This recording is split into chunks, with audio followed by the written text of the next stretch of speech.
welcome to Connect to Love here on PRN FM, where each week is an amazing exploration into the many facets of love, oneness, and our connection to the human spirit. I'm Lisa LeRose, and I'm joined by my wonderful co-host, Michael J. Russ. And today we're going to step into a conversational space that feels so incredibly sacred. We are so blessed in life to run into different individuals. And many years ago, I had the opportunity to discover a wonderful series entitled Soul Biographies by pioneering filmmaker Nick Askew.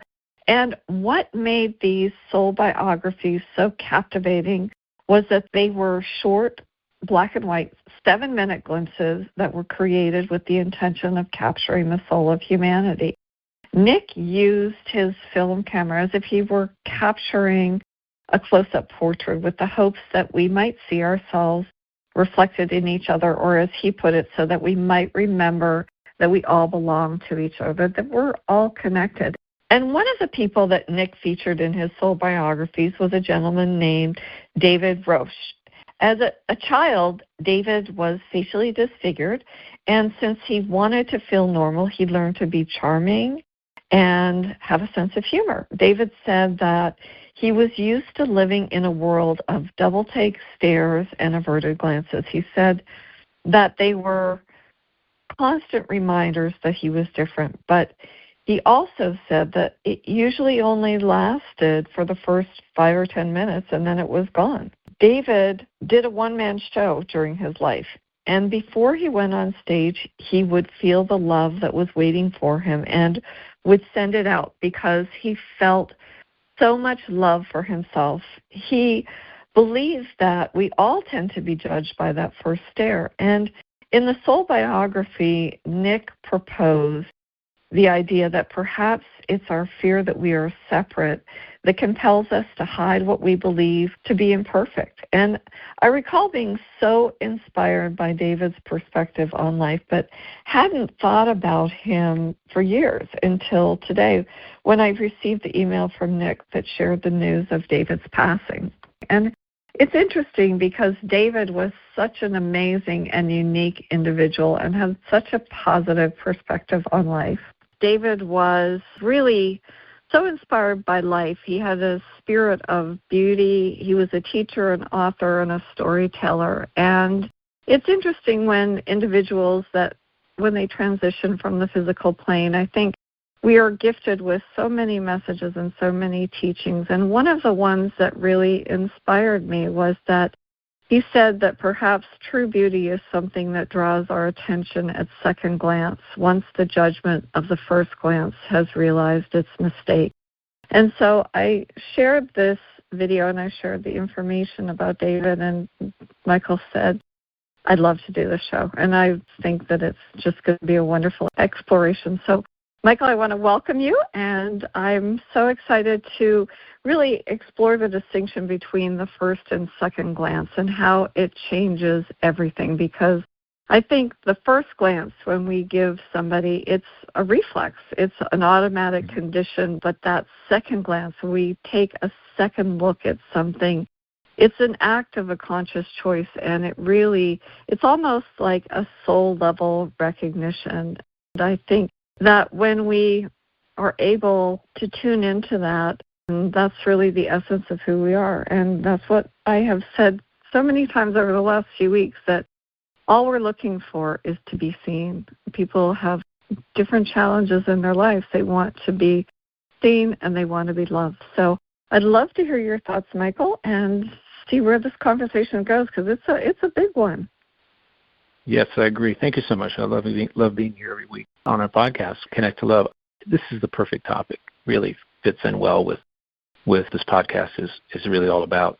And what I loved about the video that we saw was just it was the energy level of love was so high. Not only because this video, just so our audience can understand, was an interview with David and his wife, and it was him telling his story and them telling their story in front of a bunch of children, a group of children. And I don't know what their ages were, but if I had to guess, I'd say it's somewhere around between 9 and 10 years of age, maybe 8 to 10. But these children are so incredibly insightful in terms of when they asked them what they saw when they saw him the first time, and they were very honest about saying what they saw. And the interesting thing is that when you said first look, I think that's really based on, in my view, people's existing perceptions. It's a judgment based on existing perceptions that they have about what they've been taught to think is beautiful and not beautiful. And once anyone gets the opportunity to learn about someone they first make a judgment of like that as being not beautiful, there is that opening to take a second look is what creates that second look, in my view. That it creates the shift in perception that leads to seeing them differently, seeing their inner beauty. Because we are taught really to judge people on how they look, on their exterior. And really, that's all you've got unless you actually sit and chat with them, talk with them, get to know them. You don't know them from the inside. You can't gauge or can't see, say, their inner beauty because you're not talking with them. So a lot of what we have on social media and everything else nowadays is based on people's external appearance. And there is no really getting to know someone when you're dealing in the social media realm, which is why it's important to connect with people. And this interview was a deep and abiding connection with these children, and him telling his story about what he thought about himself. And he was born with what he called beautifully a facial difference. Facial difference. I thought that was fantastic, right? As opposed to a facial disfigurement, something with that lower energy in terms of his a way to describe himself. And I thought that was a brilliant way to really say, hey, I have a facial difference. There are many people in this world that have facial differences. And you started naming a few, and the kids laughed when you got to Michael Jackson, which I thought was very interesting. They just cracked up. Little humor there, but really, the younger we are, the less we judge. The older we are, in my view, the more we judge. And this interview, catching these kids at the age that they were, in my view, would shift and change their entire outlook about how they perceive people, which is so beautiful and, in my view, so loving. Because that's the thing I was thinking about. This video, I'm thinking, oh my gosh, these kids, 10, 20, 30 years from now, 40 years from now, this is imprinting. It's helping them understand that the inner beauty, someone's inner beauty, often cannot be seen on the first look. Absolutely. And that you have to connect, you have to be eye to eye, you have to speak with them, you have to step into their energy field in order to grasp the beauty that exists there that you cannot see. And I remember this. I remember it so much because, I wore glasses as a kid, and the whole thing about glasses back in the 70s was four eyes. People would be called four eyes, right? I don't even know if that term exists today, but back then, if you wore glasses, people looked at you and said, "Oh, hey, four eyes," and you're like, "Yeah, that's not a big deal. I can see." You might initially take it as a slight, as a sign of disrespect. However, I came to understand that people that was just the first thing that popped out of their mouth. Something rote, something memorized based on what somebody had said, what they had picked up somewhere. And you got beyond that once you met them, once they met you. And in the world we have today, one of our biggest challenges, our greatest challenges, at least in the United States I know, is that people don't travel in their lifetime more than 75 miles from home. And if that's the case, then you're always seeing the same people. You're always having the same perceptions, the same beliefs, the same making the same judgments based on what you see optically in media of all kinds. And then someone can simply say, this is good, this is bad. The advertisements that you see nowadays, the intense ads for wrinkle creams and spot removers and the things of that nature. And I love his wife had freckles. Remember that? His wife had freckles. I do.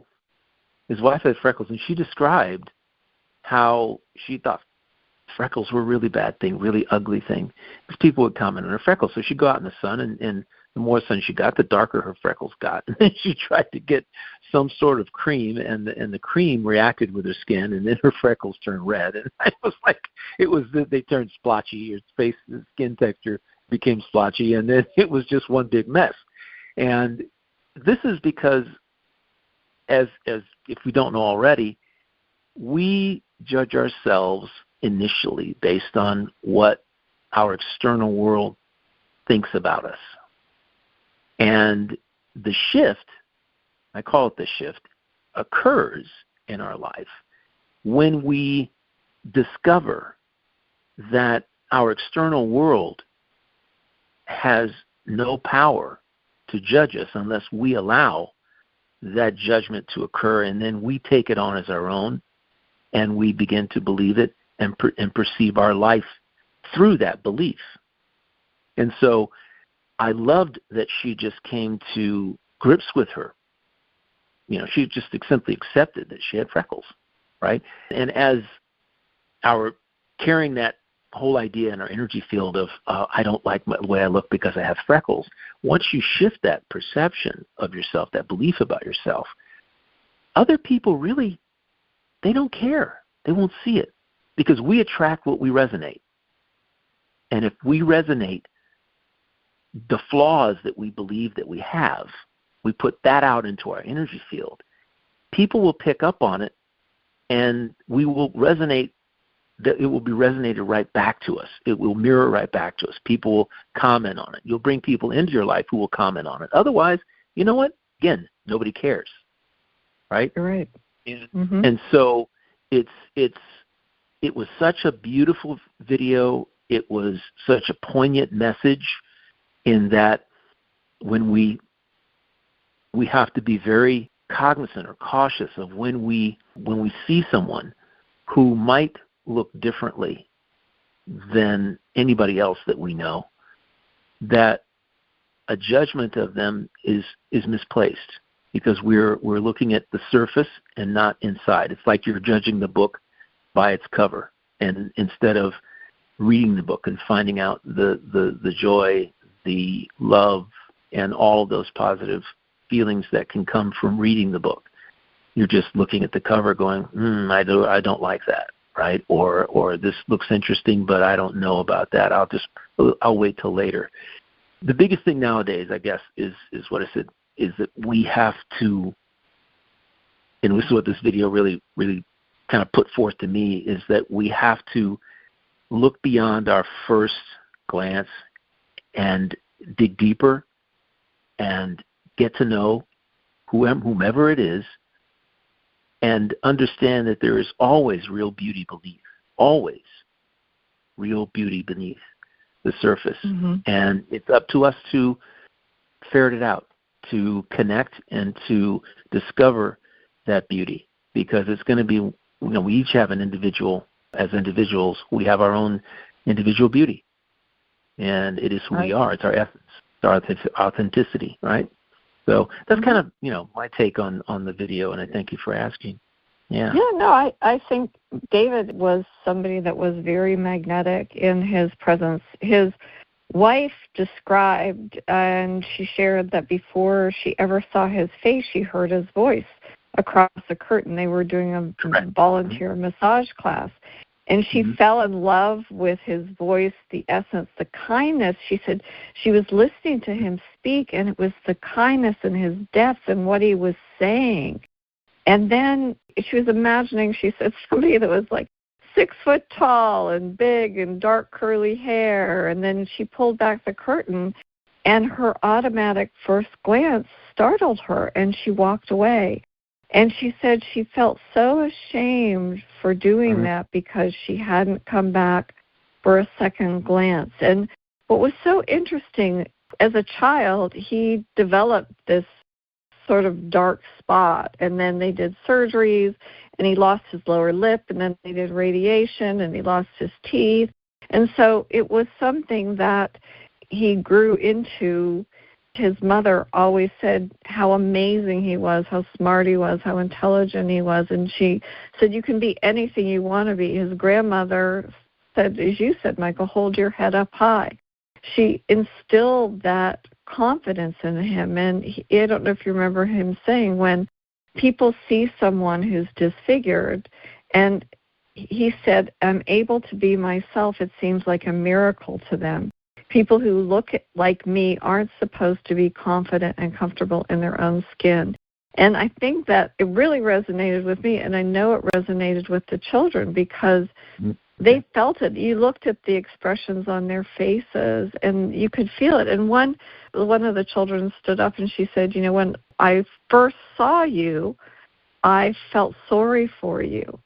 And then as I started to listen to you, I realized how comfortable you were in your skin and how amazing that was. And I think that when we go past that physical appearance and we let go of our judgments and step into those extraordinary moments, if you never know who you're going to meet. And I think you're absolutely right, Michael, because the power of being absolutely authentic was one of his superpowers. He was able to stand there confidently, and when he first came out, he said to the children, he said, okay, everybody always wants to know, what happened to your face? And so he has them in unison say, what happens to your face? Yeah. And then he gave them the answers. But I think what it did, he was very, very firm about saying, when you meet somebody that looks like me, his wife asked the question, well, how do you want people to react to you? And he said, I want people to look at me in the eye. He said, that's what each one of us wants. Each one of us wants to have somebody look us in the eye. And she spoke about her own experience of being a child and moving from a school of 400 children to a school of, I don't know, maybe several thousand. And nobody knew her. And she said, this one really pretty girl befriended her and introduced her to some people and then invited her home. And when she got to this little girl's house, she said, oh, no, you're going to have to hide your necklace because my parents are very prejudiced against Jewish people. And as Marlena said, she said, it kind of took her aback. She said, I won't be allowed to be friends with you based on that. So that's another type of a judgment that people, whether it be your religion, your race, whatever it is, sometimes that first glance only sees the appearance or the status. What kind of car do you have? What are the labels? What are the differences between us? But when we step into that second glance, and as David said, you look into my eyes, you're seeing the humanity. You're seeing the kindness as his wife did. She really saw his soul beauty. And I think that by taking that second look, it did transform her life. And then she said she had an opportunity to revisit that relationship, and she asked him, will you work with me? And she said she started wondering, like, what are the things, does he date? What are the things that he likes? And really delving into that. And so when he finally got the courage up to ask her out on a date, and they went out, she was waiting for that first kiss, but he was still in the mindset that he was, at that point, not enough for her. And when it came time to say goodnight, she said, midnight, I've got to go. And he said he had lots of boring conversation, but he was waiting to ask her for a kiss. And she said, when he finally said, well, I've really been wanting to kiss you. And then she said, well, I've been waiting for that all night. And then he said, well, then I stood up and I look at me, I'm so handsome and strong, yeah. and I love that. I really did. I think that is right, exactly that, because it became a different paradigm. And I really do. I think that seeing that inner beauty, and that's what those children saw in him, that every single person who has ever met him or watched the videos or just saw that aspect. I mean, even in myself, when he was speaking about different things, my mind went to different places where I was in a similar experience. And he said that dating was not easy for him. So when he had that date with her, and he went back to a time in his childhood where he was invited to a girl-boy party, and they were playing Spin the Bottle, and the prettiest girl in school, and the bottle pointed towards him. And she said, "Oh, no," and she spun it again. And it didn't make him feel bad, which I thought was really amazing. He said, I don't remember exactly what his words or something like, you want this, or something like that. You want me. But, you want me. Yeah, you want me. You're absolutely right. But it was done out of, he saw his own gifts. And that's what I really, really, really loved about it. I think that it is the idea of that unconditional self-love that you and I speak about all the time, having that unconditional love of self no matter what appearances say.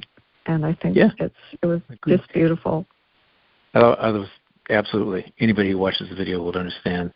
Please put a link to it, by the way. I will, definitely. So that our audience can kind of catch this and get the drift exactly what we're talking about. Beyond the video, the thing that resonated with me more than anything else is that people can sense and feel the way you feel about yourself. And his level of confidence, the level of confidence that he developed about himself was just stellar. And when you have that level of self-confidence that he developed, it doesn't really matter. And interestingly enough, he developed a wonderful sense of self at an early age. And his mother had a lot to do with it. To do with it, which was really awesome.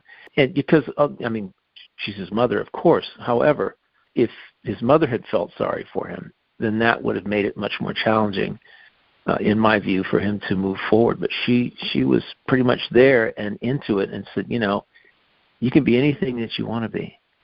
You can be anything that you want to be in life. You can be anything that you want to be in life. You remember that?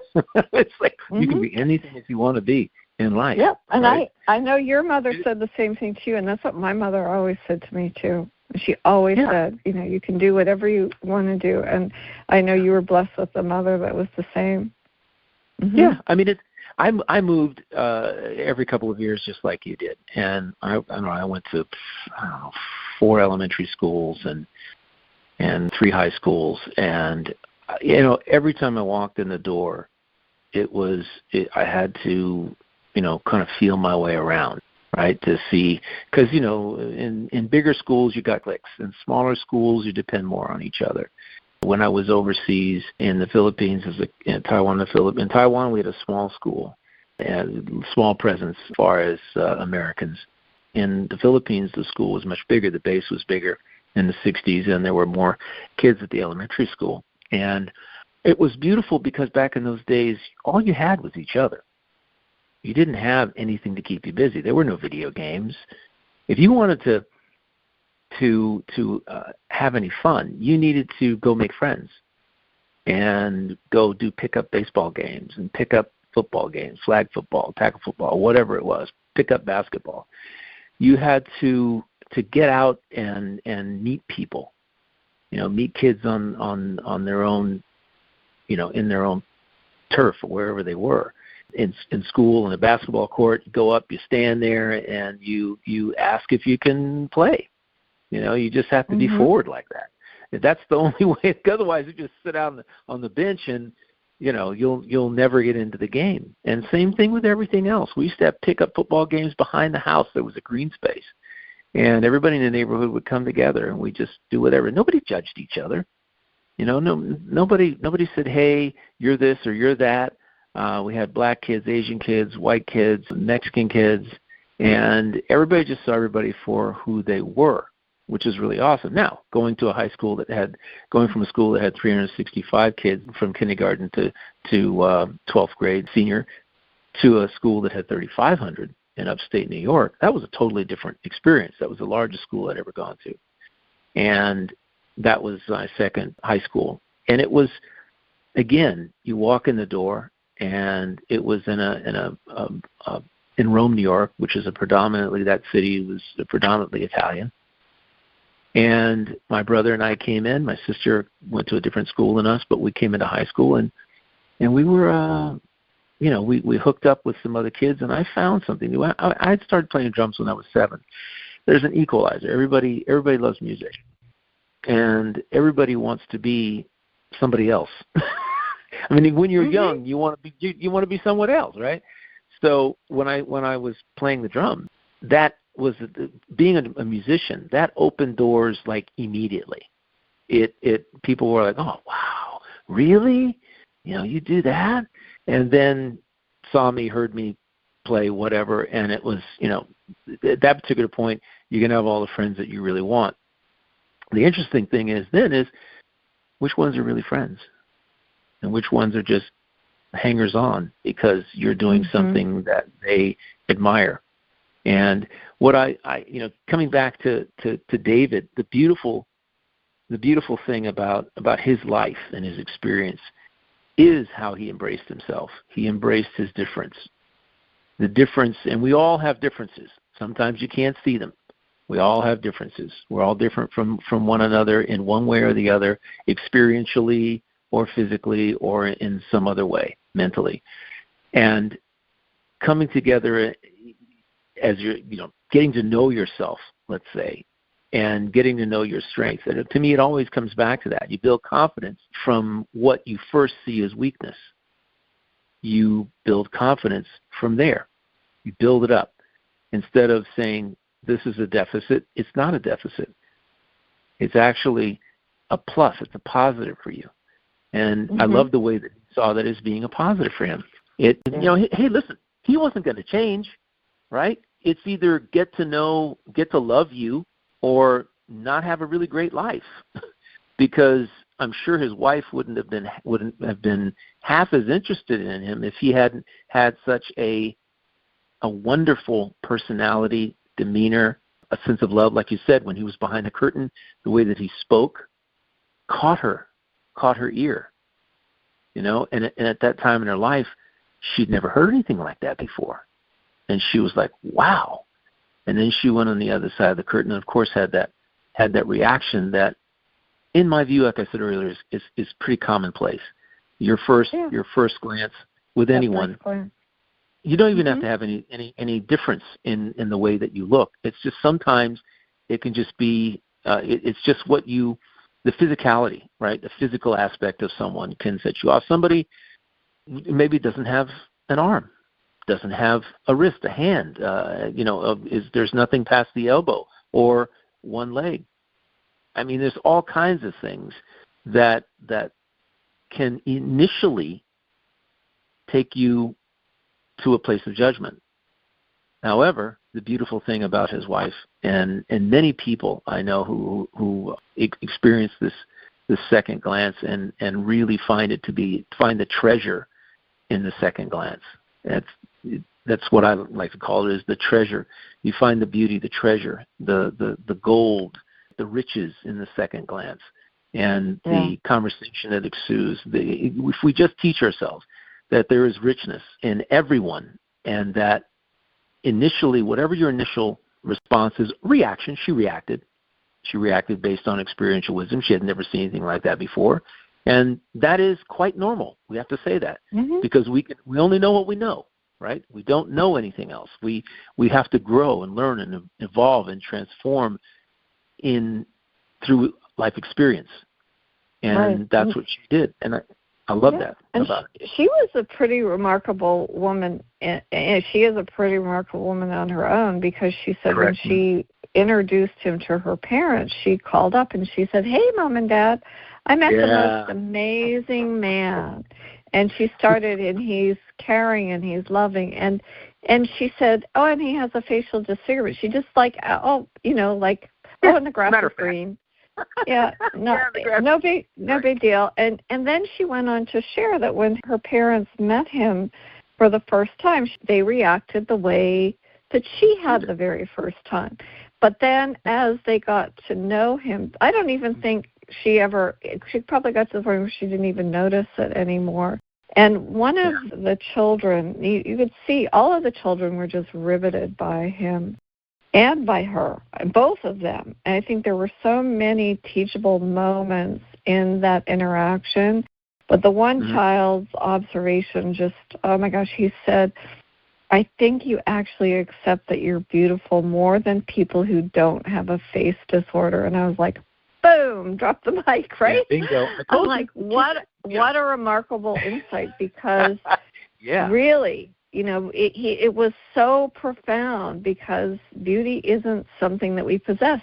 It is something that is inside of us already. And David, in the Soul biography, which is just a short 7-minute film, he spoke about the fact that he recognized he wouldn't be able, as a young child, to attract people to interact with him based on his external appearance. So he cultivated his sense of humor and his wit, and he read, and he became interesting. And he was, I think, just naturally a compassionate human being. And Bashar always talks about this concept of true reflection, that the physical world is nothing more than a mirror of our internal state of vibration. And man, did David have a powerful internal state of vibration. And I think that when we look at another person, and if we judge them based on that unexamined first glance, we aren't actually seeing them at all. We're only seeing our own filters, our own fears, our own limitations reflected back at us. So if I'm looking at your shoes and going, well, his shoes aren't XYZ brand, and I've got these, I'm better than him. No. Yeah. You're mirroring that insecurity that I have to have a certain brand of shoes in order to validate who I am. But when we look through the eyes of unconditional love, which that second glance is, we are aligning to source frequency. I can't tell you how many times over the last 2 weeks I have said, align yourself with what Pram Gregory says. If you have a challenge, what would love do? What would love do? See yourself as that love. See that divine intelligence looking back at you. What would love do? I really just love that wisdom, because there is this pure energy in the essence of who we are. And when we perceive, not just with our physical eyes, but we begin to interact with that eternal nature of the essence of who we are, that's when I think we truly live. It's just so beautiful. I was so grateful to Nick for sending it that, because if David would have passed, I might not have known, and then it gave me a chance to revisit, and for us to have this wonderful conversation, Michael, because it's so inspiring. Yeah, there are no coincidences.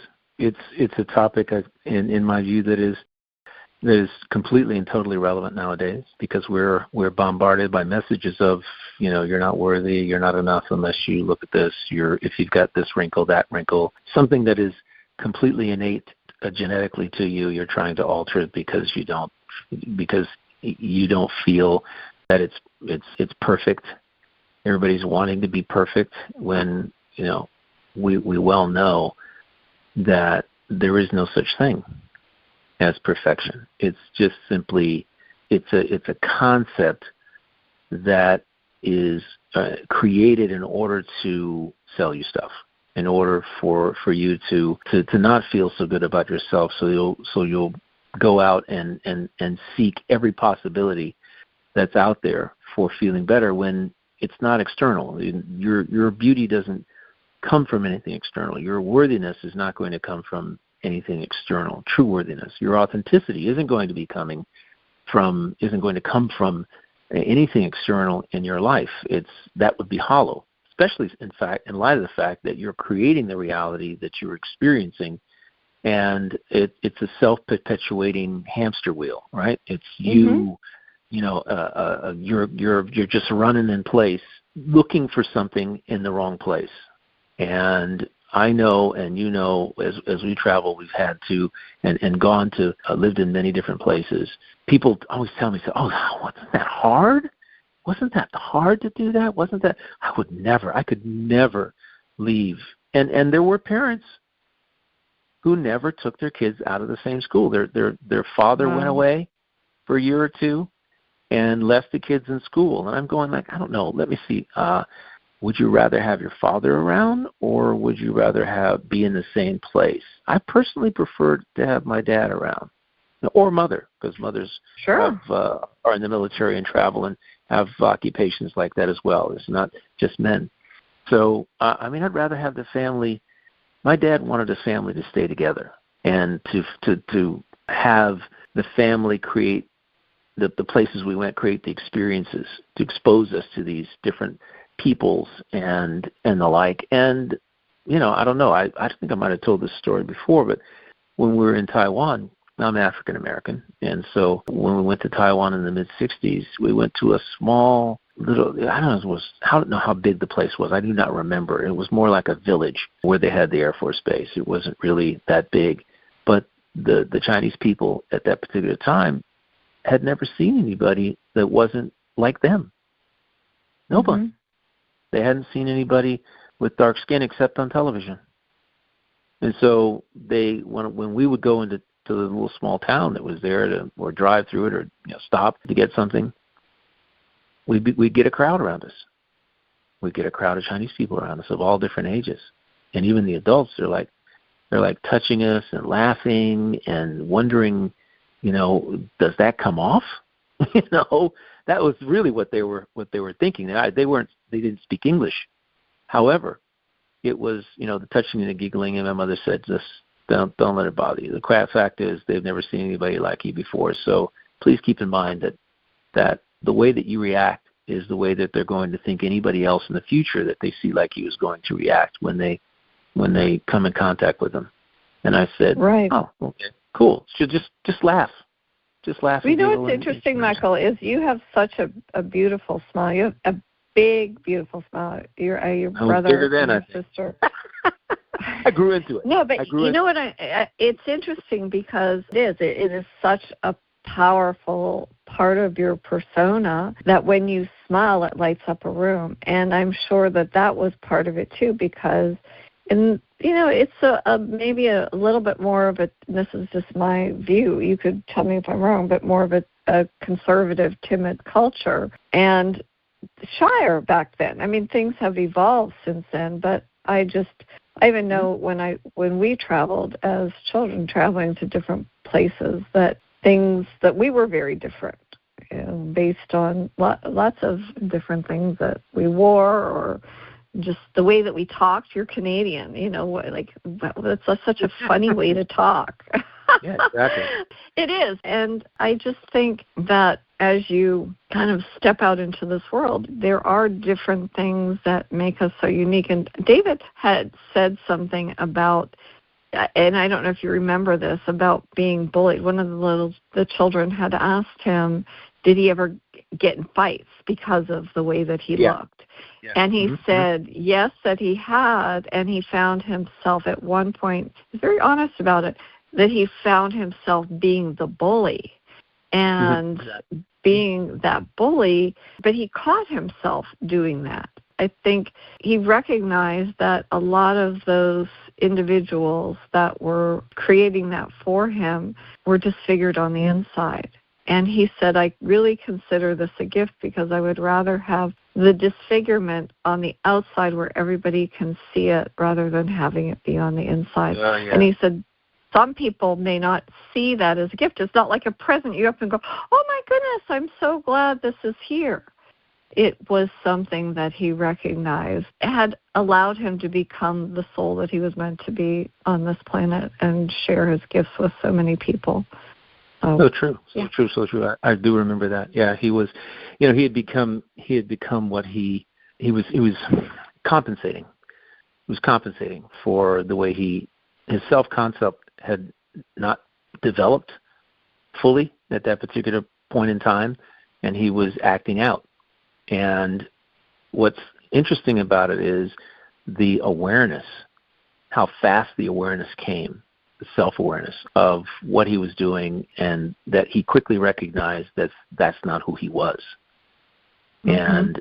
And I've always said that bullies, they have they feel as if they're living with a deficit, and they're compensating for what they feel they do not have by making other people feel not so good.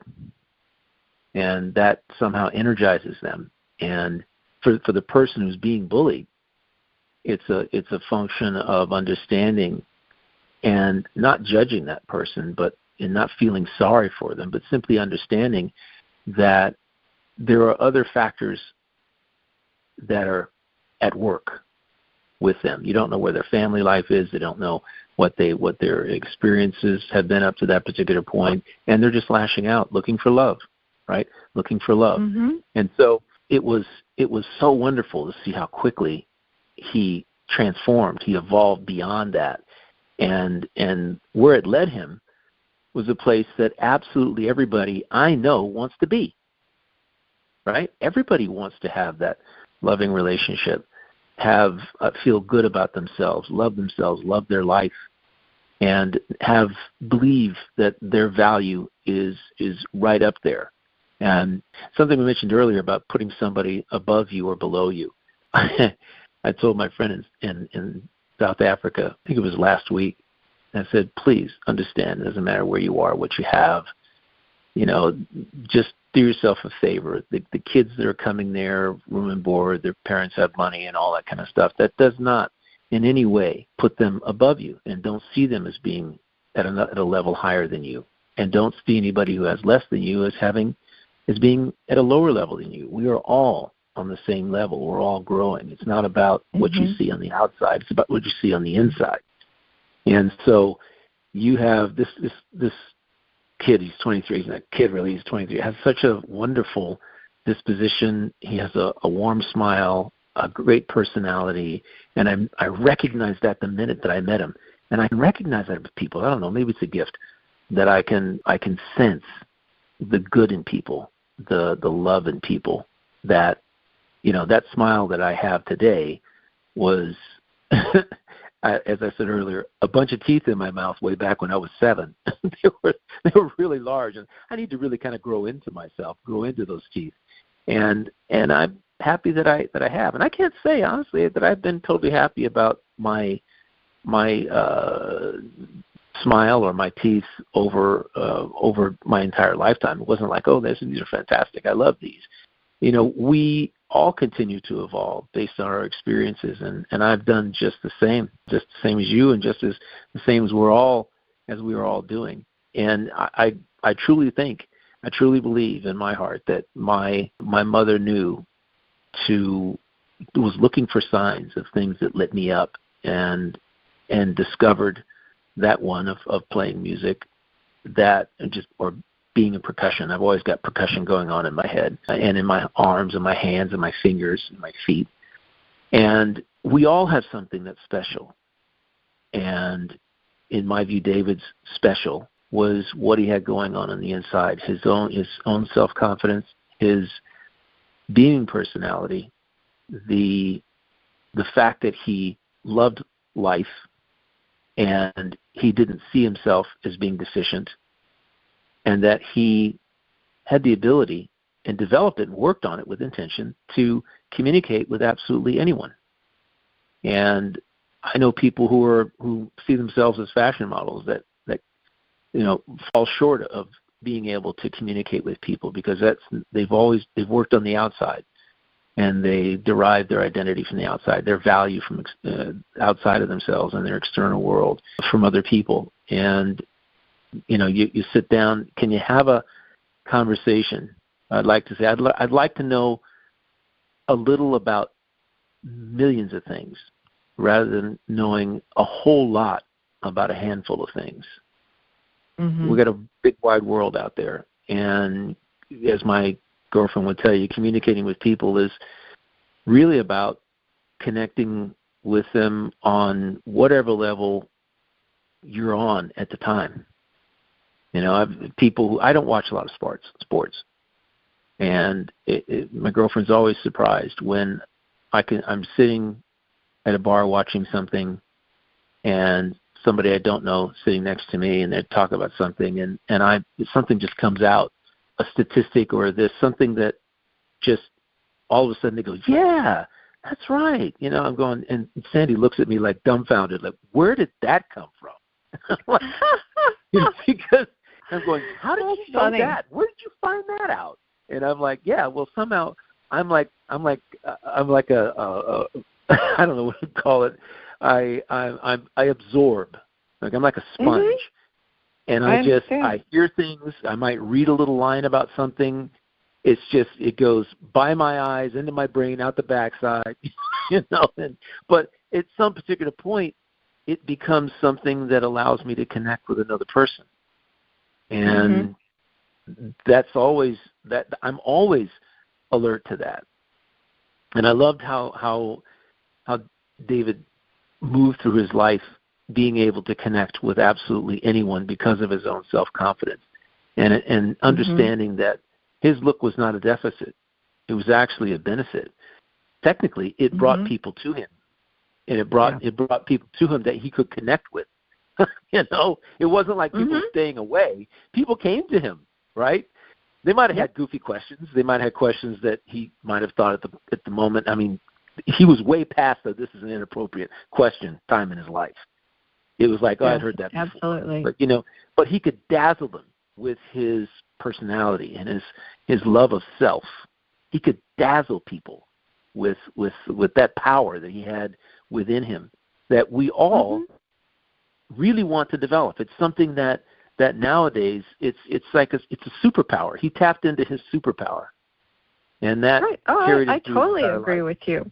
Mm-hmm. Yeah, absolutely. And I think a lot of us mask our superpowers. And David couldn't hide behind the conventional physical mask, so he did something so revolutionary. He became completely transparently, unapologetically himself. Imagine that. Authentic. You know, authentic self-acceptance. Yep. Total superpower. And he radiated a light, and I think that's why people were drawn to him. And it makes that standard of physical beauty pale by comparison, because it really was. It was the ultimate form of self-empowerment. And it was fantastic. It's interesting, Michael, because it's perceptions, too, because I think about your smile, and I think it's magnificent. I think, oh, geez, I wish I had a nice big smile like that. I mean, my smile's fine for my face, if it's my face. But when I was growing up, and I moved a lot, and so I was always the new kid. My mother had my hair cut very short, and I had long, skinny legs for my frames. So I was always being put with the boys in school pictures, in team sports. Kids found out that my father was involved in hockey, so I was expected to be good at it too.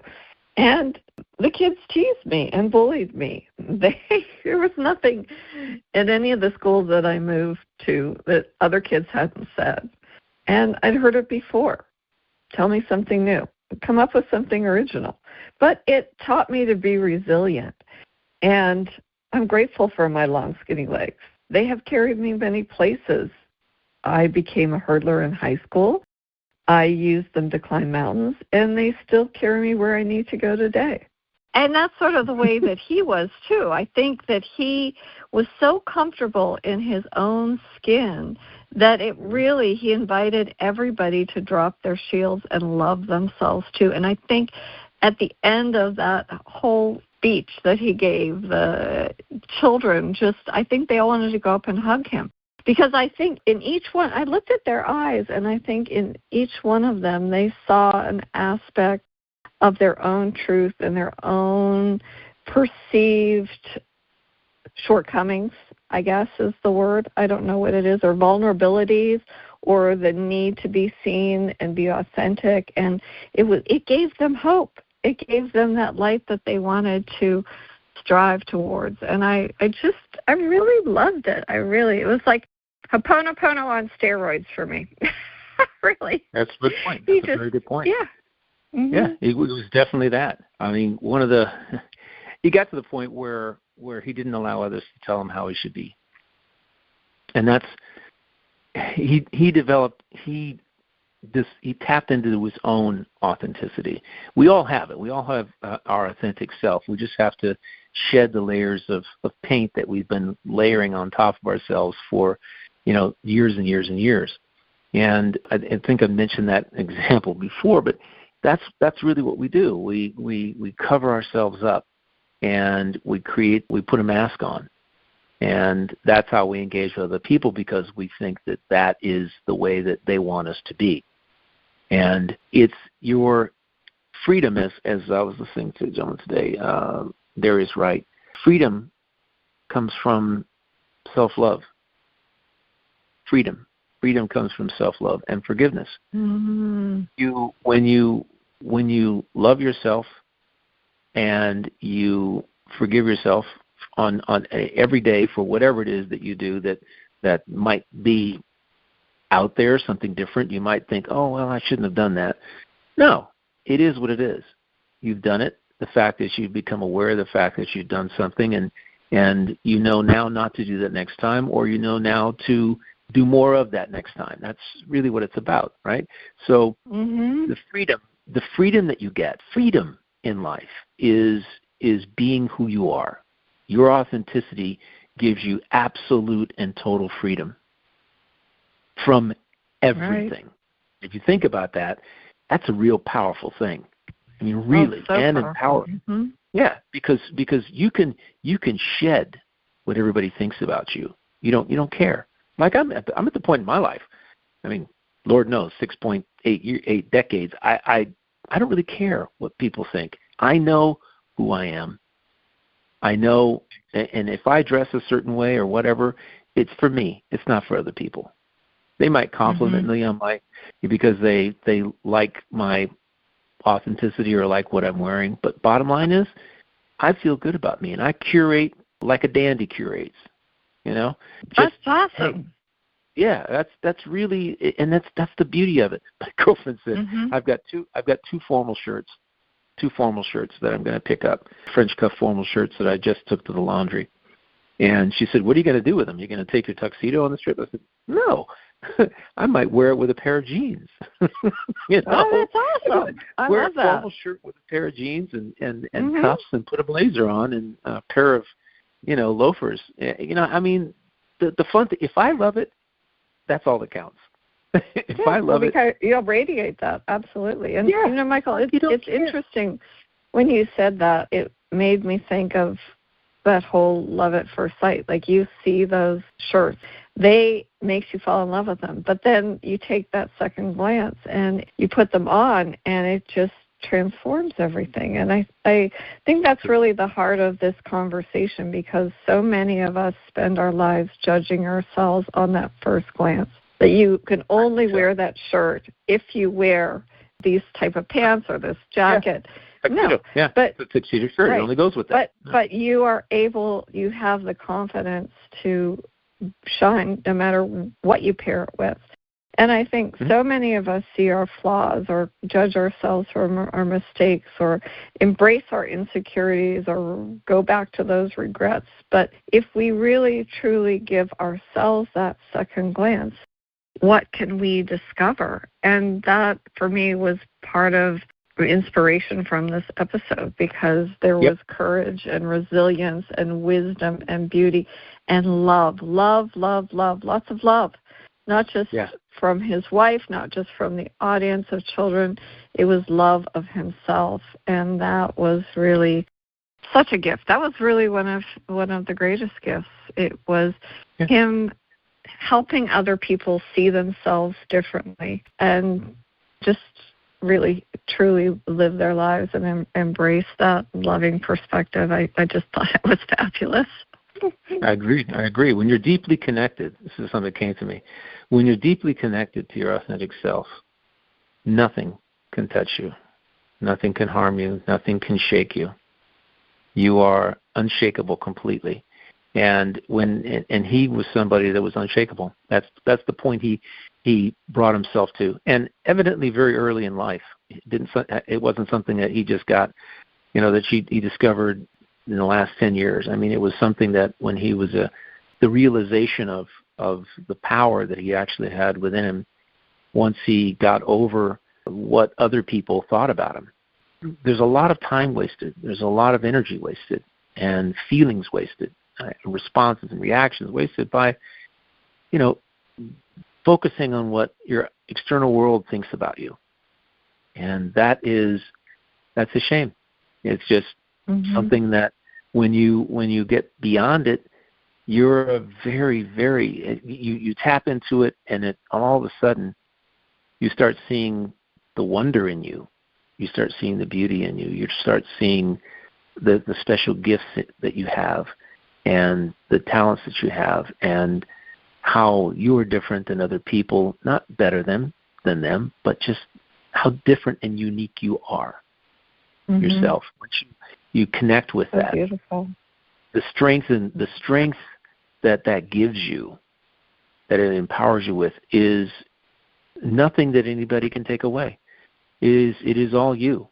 And we are coming into an age where, in my view and the view of, I know Pam Gregory and Bashar and Darius Wright and all these other people that are out on YouTube right now, they're saying these wonderful things, kind of helping us understand that there's a transformation. The energy of this earth is changing. And one of the benefits of it is that people will rediscover and remember their authentic selves. They'll tap into who they really are and understand that the mask that you're wearing is not necessary, that you can take the mask off and you can run like an unbridled horse on in Wyoming, or Montana, where there's no fences. You can just run wild, right? And in that continue to now be on another journey, the journey of how you can expand upon that authenticity, how you can, because it's limitless, it's infinite. You're an infinite being. And so love, the love and the joy. What just I don't know, I'm lost for words right now. when you're free, there's so much expanse for you. There's infinite possibilities for you when you step out of the shell that you've placed yourself in and take off the mask. Yeah, it's absolutely. Infinite. Yeah, and it's just like his wife did. She pulled back that curtain, and we need to do that with our own judgment ourselves and look with our heart and take a second glance and see the miracle that you are. And when you do, as you said, Michael, you can run free and you can achieve anything and do anything and be whomever that you were meant to be. And thank you, David Roche, for shining your light so brightly. Thank you, Michael, for this conversation, because there's so much that we still need to discover and how we need to truly be seen, or how we need to truly see. And, thank you to each and every one of you for tuning in and expanding your consciousness and choosing to connect and choose connection over separation, because it's really what's shifting. And I think that that's what's bringing in the light. And I'm so grateful to you, Michael, and grateful to each and every one of you for joining us here on Connect to Love and just all the gifts that you bring forth to this world. We're so blessed. So thank you. Absolutely. I agree. Yeah. I don't think I could have said that any better. I mean, you are definitely special individuals. Each one of us is unique and special. We just have to spend some time tapping into that, connecting with who you are. All right? Yeah, absolutely. And so next time, take that second glance and, of course, keep connecting to love, and peace out. Thank you. Thank you.